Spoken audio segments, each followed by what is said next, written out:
மகாவிஷ்ணு சிவபெருமானை வராக உருவத்தில் வணங்கிய தலம். பல்லவர் காலத்தின் மிகப்பெரிய ஏரி அமைந்துள்ள காஞ்சிபுரம் மாவட்டம் தாமல் என்ற ஊர்ல நம்ம சென்னை பெங்களூரு தேசிய நெடுஞ்சாலையின் ஓரத்திலே அமைந்திருக்கிற அருள்மிகு வராகேஸ்வரர் திருக்கோவில் தான் இது.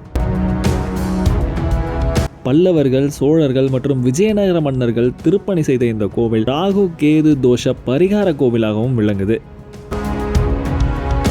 இந்த கோவிலோட உள் மண்டபம் 50 தூண்களை உடையதாக இருக்கு. இதை உண்ணாழி அப்படின்னு அழைக்கிறாங்க. இந்த மண்டபத்துல தான் மேற்கு நோக்கி வராகேஸ்வரர் மக்களுக்கு அருள் பாலிக்கிறாரு. இந்த கோவிலோட திருக்குளத்துக்கு பக்கத்திலேயே பொன்னியம்மன் ஆலயமும் முனீஸ்வரர் ஆலயமும் அமைஞ்சிருக்கு.